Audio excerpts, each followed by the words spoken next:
सुप्रभात प्यारे छात्रों। जैसा कि मैं इस वीडियो के माध्यम से कक्षा 12 के विद्यार्थियों के लिए यह हरिऔध पवन दूतिका के अग्रिम पदों की व्याख्या लेकर उपस्थित हुआ हूँ। छात्र इस वीडियो को 1 से 2 बार देखेंगे तो निश्चित रूप से ये व्याख्या उनको समझ में आ जाएगी। प्यारे छात्रों, आप जानते हैं कि प्रस्तुत पद में मंदाक्रांता छंद है और मंदाक्रांता छंद में निश्चित रूप से प्रथम 6 वर्ण और द्वितीय 11 वर्ण पर चरणांत यति है। तो पढ़ लेते हैं प्यारे छात्रों। थोड़ा आगे सरस रव का धाम सत्पुष्प वाला, अच्छे अच्छे बहुधुम लतावान सौंदर्यशाली, प्यारा वृंदा विपिन मन को मुग्धकारी मिलेगा, आना जाना इस विपिन से मुह्यमाना न होना। तो प्यारे छात्रों, तो देखिए किस प्रकार से राधा अपने प्रियतम भगवान श्री कृष्ण के पास पवन को दूतिका बनाकर भेज रही है और दूतिका के कुछ धर्म होते हैं उनका वह संज्ञान प्रदान कर रही है राधा। वो कह रही है कि हे पवन, निश्चित रूप से जब तुम्हारे घर को छोड़ करके तुम मथुरा के मार्ग को तय करोगी तो निश्चित रूप से वो मार्ग बड़े ही आकर्षक, बड़े ही सुंदर तुमको दिखाई देंगे और उनकी वह सुंदरता और वह उनका आकर्षण निश्चित रूप से तुम्हें अपनी ओर आकर्षित करने का कार्य करेंगे। लेकिन दूत का कार्य तब तक संपन्न नहीं माना जाता जब तक वह संदेशे को उचित स्थल तक न पहुंचा दे।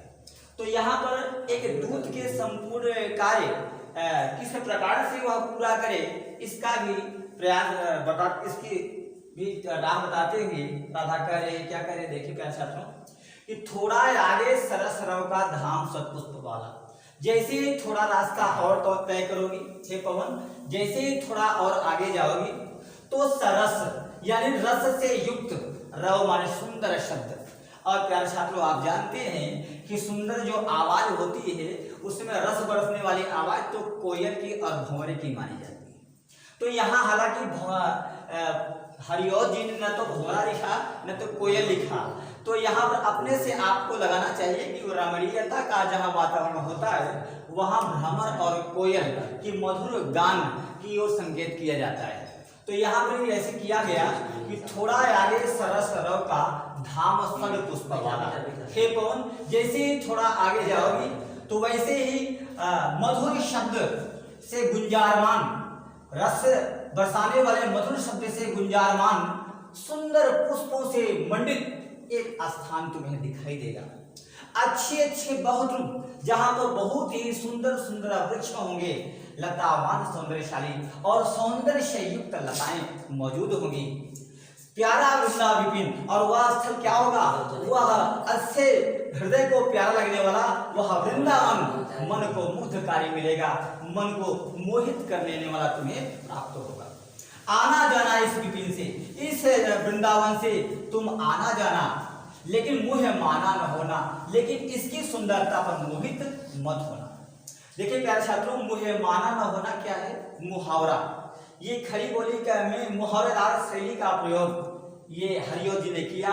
मुह माना न होना यानी मोहित न होना। और जब व्यक्ति किसी, आप लोग भी जब किसी सुंदरी को देखते होंगे तो उसकी लावण्यता को देखकर आप लोग भी मोहित हो जाया करते होंगे।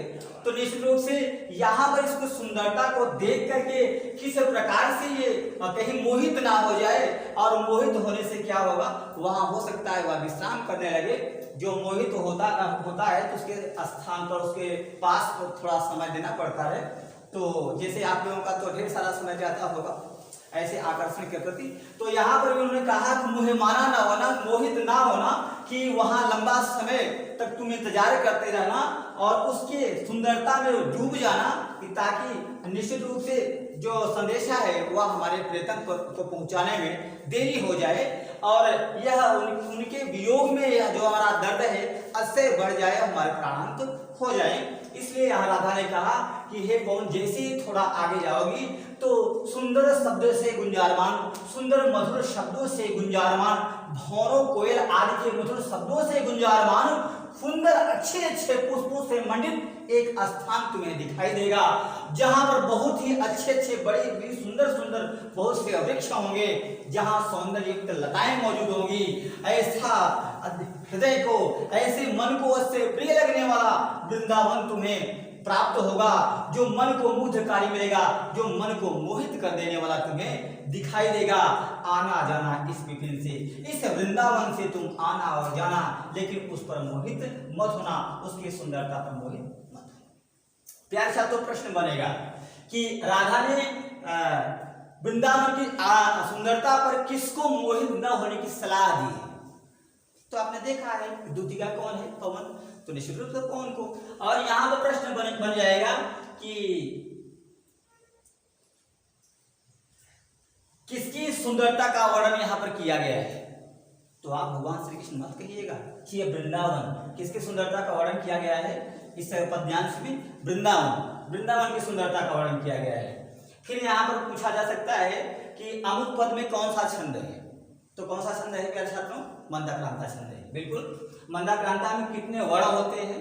तो 17 वर्ण होते हैं। करेक्ट। अगर इसमें पूछ लिया जाए कौन सा अलंकार है, तो प्यारे छात्रों आप देख रहे हैं कि अच्छे अच्छे एक ही शब्द रिपीट हुआ है और अर्थ भी भिन्न नहीं है, तो पुनरुक्त प्रकाश अलंकार है। कौन सा है? पुनरुक्त प्रकाश अलंकार है। और क्या कौन सा अलंकार है प्यारे छात्रों? और भी आप देखें तो सरस रव का धाम सद पुष्प वाला, बहुत लतावान सौंदर्यशाली, प्यारा वृंदा विपिन मन को मुग्धकारी, मन को मुग्धकारी, आना जाना इस विपिन से मोह माना न होना। तो मन को मुग्धकारी, तो अनुप्रास अलंकार भी आपको दिखाई दे रहा होगा। और इस प्रकार से और किसको संकेत किया जा रहा है? पवन को। पवन क्या है? प्रकृति है। और प्रकृति क्या मानव की तरह कार्य करेगी? क्या नहीं कर पाएगी। जो प्रकृति को मानव के रूप में चित्रित किया जाता है, तो हाँ मानवीकरण अलंकार भी होता है। तो पूरे पद में कौन सा अलंकार है? मानवीकरण अलंकार है। राधा की वियोग दशा का वर्णन यहाँ पर क्या किया गया है राधा ने? तो निश्चित रूप से वियोग श्रृंगार रस है। जब वियोग श्रृंगार रस है तो गुण कौन सा है? प्रसाद एवं माधुर्य गुण का मणिकांचन संयोग है। तो इस प्रकार से आप, और इसमें भाषा कौन सी है? खड़ी बोली है, क्योंकि यह प्रिय प्रवास महाकाव्य लिया गया है। और प्रिय प्रवास क्या है? हिंदी खड़ी बोली का प्रथम महाकाव्य है। तो इस प्रकार से जो भी प्रश्न इससे बनेंगे तो इसी प्रकार से बनेंगे और आपको करना चाहिए। और प्रयास कीजिएगा विगत वर्षों में जो प्रश्न इससे पूछे गए हों वो प्रश्न देखते हैं आपसे बनता है कि नहीं, कमेंट करके आप जरूर बताइएगा। चले आगे आगे। जाते जाते अगर पथ में क्लांत कोई दिखावे, तो जाके सन्निकट उसकी क्लांतियों को मिटाना, धीरे धीरे परस करके गात उत्ताप खोना, सदगंधों से श्रमित जन को हर्षितों सा बनाना।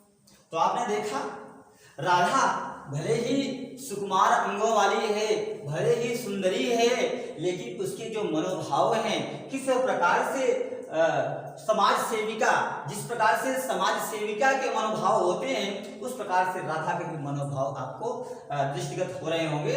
तो उसने राधा को सचेत करते हुए कहा कि जाते जाके अगर पथ में क्लांत कोई दिखावे, हे पवन, यदि तुम मथुरा के मार्ग में जाते हुए तुम्हें कोई थका हुआ व्यक्ति दिखाई दे, तो जाके सन्निकट उसकी क्लांतियों को मिटाना।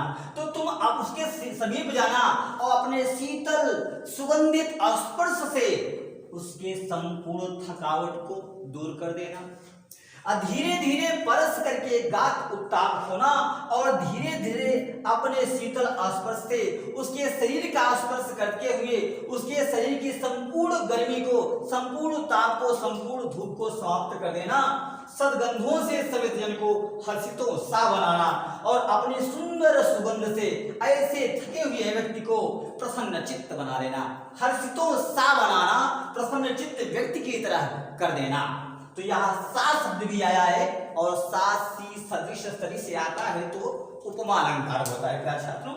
और यहाँ जाते जाते शब्द पुनः रिपीट हुआ तो पुनरुक्त प्रकाश अलंकार, ठीक है।